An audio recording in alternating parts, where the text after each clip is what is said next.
Hello and welcome to another video from fantasyfootballscout.co.uk. Today I'm joined by Neil to discuss the latest lineup and injury news from this week's press conferences. Neil, welcome, how are you? I'm alright, Joe, how are you doing? Yeah, good. And once again, just like last week, the press conferences have been kind to us in terms of actually giving us some tangible information about players. So, we've got a few definites and a few maybes still. But let's start off with one definite we do know. Leicester. There's quite a few injuries there, and there's quite a few players there's a couple of players in particular that aren't going to start. So what's been happening there ahead of their home game with Burnley? Yeah, they've got two very notable absentees against Burnley.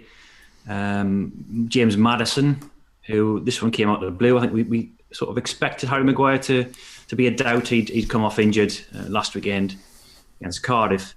Both Maddison and Maguire will miss tomorrow's match against Burnley and England's games over the international break, with Puel set to assess them both when they return in Gameweek 13.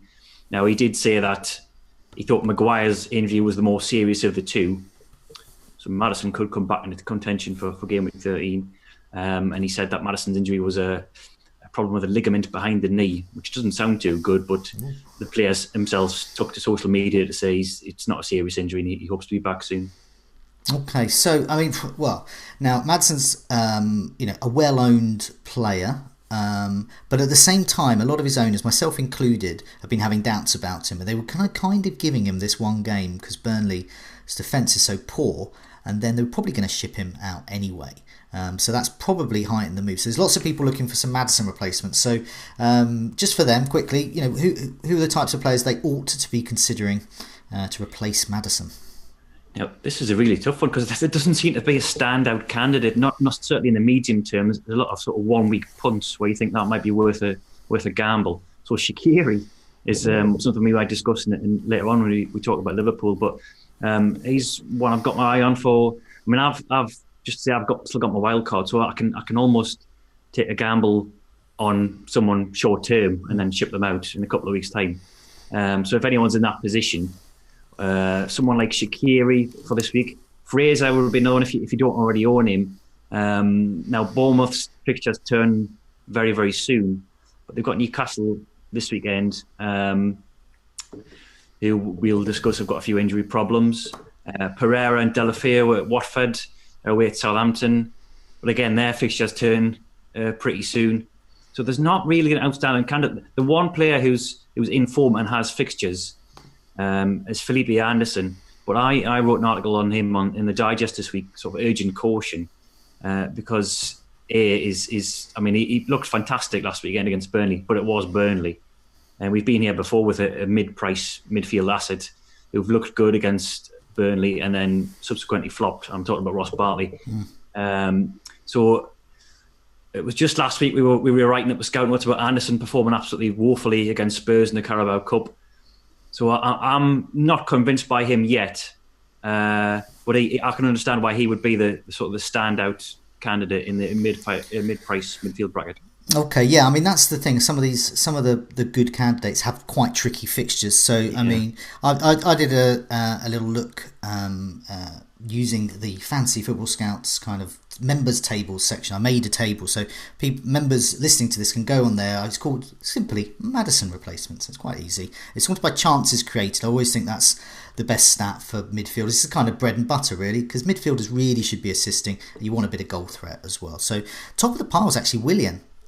So if you're looking for a move and can accept the fact that he may not start every game but will get minutes, with 32 chances created, this is in the sub 7.5 million category. So I'm giving a bit of leeway if someone might have a little bit more money to spend there. Sigurdsson as well, but he's got a pretty bad fixture against Chelsea, but he would be a good long-term move. And you mentioned Fraser there. He's absolutely fantastic. The one I'm actually going to go for, because I haven't got enough money to spend, I've only got 6.3 to spend as my replacement, because I'm going to use him for Arnautovic. And I've gone for Goodmanson. And one of the reasons is that over the next 3 fixtures, the Rate My Team tool on Fantasy Football Scout told me he is the best. Also, I do like the look of his fixtures. They're very good. Leicester are leaky. I think if Burnley can score, he'll be involved. He's going to be sharing a bit of time with Brady in terms of set pieces, but I just like the look of him. And accidentally, it was pointed out to me by a few people on Twitter, I do own Fraser at the moment. Goodmanson actually rotates phenomenally well with Goodmanson. And then Fraser and Goodmanson rotate really well. And then Goodmanson, if I choose to keep him, which I might not long term, Burnley have a really good run in over Christmas. So I think a bit of a punt there, but nice one for me in a dullard. So if anyone's really dull and likes fixtures, and a bloke from Iceland who is quite good at set pieces, he's quite good. But a lot of those that you mentioned as well are great as well. Richarlison is another one, but we may urge caution. What's the news from Everton's camp ahead of their trip to Chelsea? Yeah, there was rumours about him possibly being injured all week. He got a knock, I think, on his ankle or on his foot very early on last weekend, and it looked like he was going to come off, but he stayed on the pitch and, of course, went on to score 2 goals. Now, he wasn't involved in a midweek friendly that Everton played, which was a lot of the first teamers played in that. And then today, Marco Silva's revealed in his press conference that Richarlison hasn't taken part in the whole training session today. He's been doing some individual work. Now, they do have one more training session because they're playing on Sunday against Chelsea. So he's not definitely out. It doesn't sound great.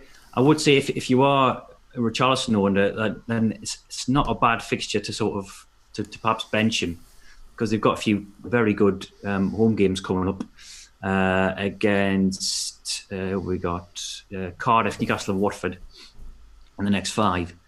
So if you've got a strong bench, and I wouldn't sort of rush out to sell Richarlison.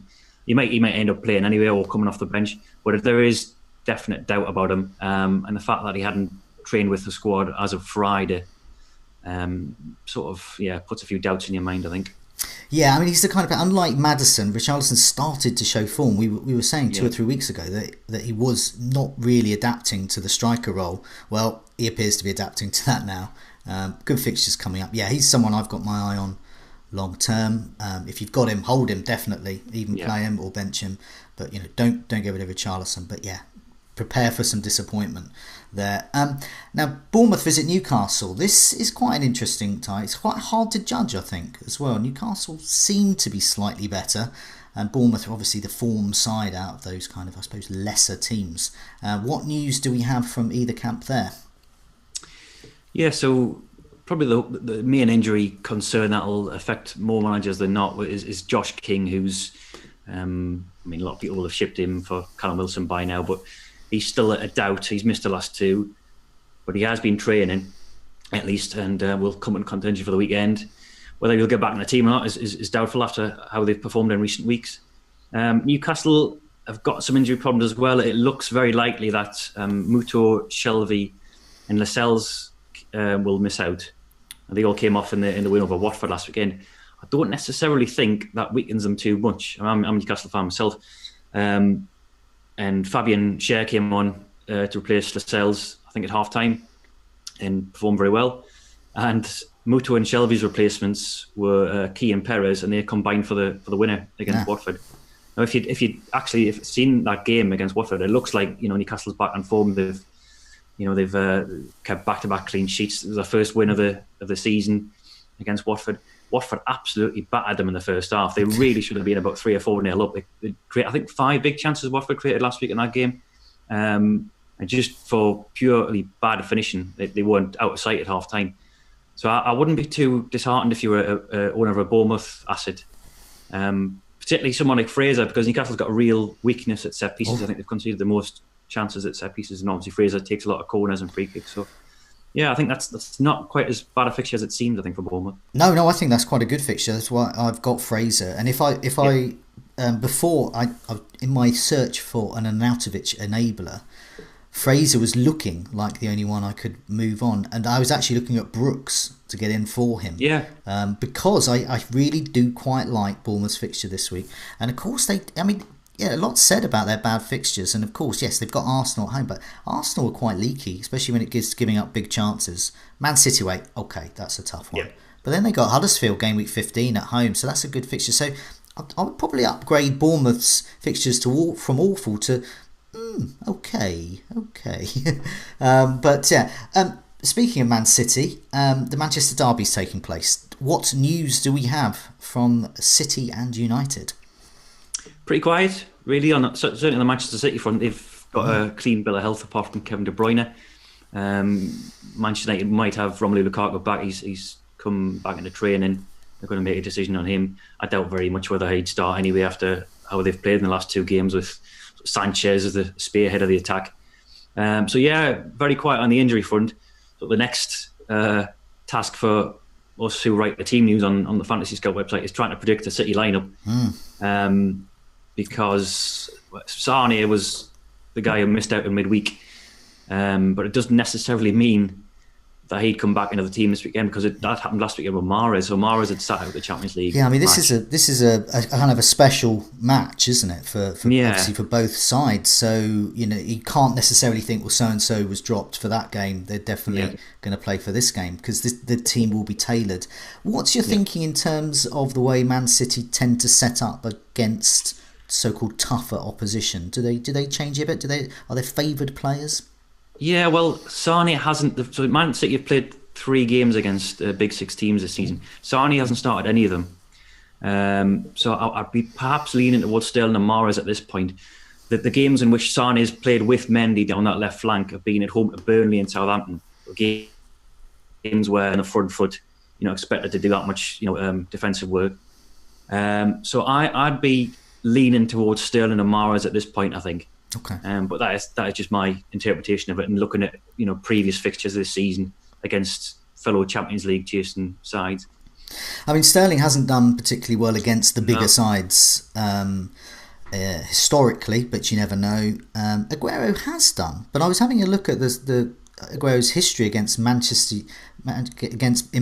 derbies, and actually recently he either hasn't played or he hasn't really done much. So it's a little worrying as an Aguero owner, but obviously I'm going to keep him because he's quite good. But yeah, and also for Manchester United, Lukaku may be back. Is that true? Yeah, that's right. Yeah, as I said, even if he is fit, I can't imagine him being anything other than a substitute. Okay. He was possibly dropped for form reasons anyway in the first place, and then he's just sort of sat out the last 2 with a sort of mystery injury. Mourinho might be just taking him out of the firing line for the time being. But obviously, Man United's coming into this game off the back of 2 very impressive away victories, slightly fortunate as well at some point.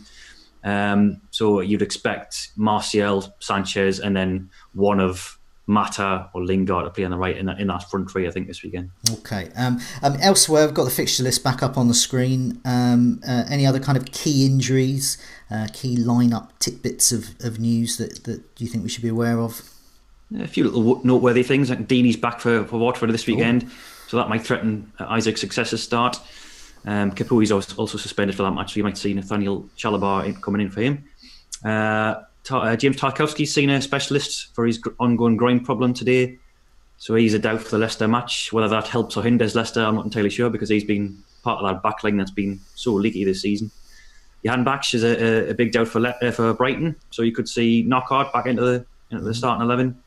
And Spurs have lost Moussa Dembele till the new year, so it's another injury in midfield. Okay. So they've got Diane Wanyama back. Now, Ali and Eriksson both played 90 minutes in midweek, so it could be that they're back on the bench, because Pochettino talked about handling their recoveries with care. I think particularly Ali.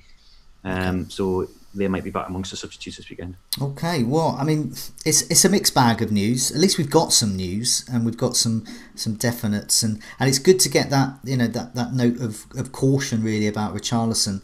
That's handy for us, to at least to know is that, unlike I know in previous weeks we haven't got wind of anything, and then suddenly a player like say Arnautovic has dropped. But it's been I would say a successful conference call this time round. But for now, Neil, thanks a lot, and good luck with the game week.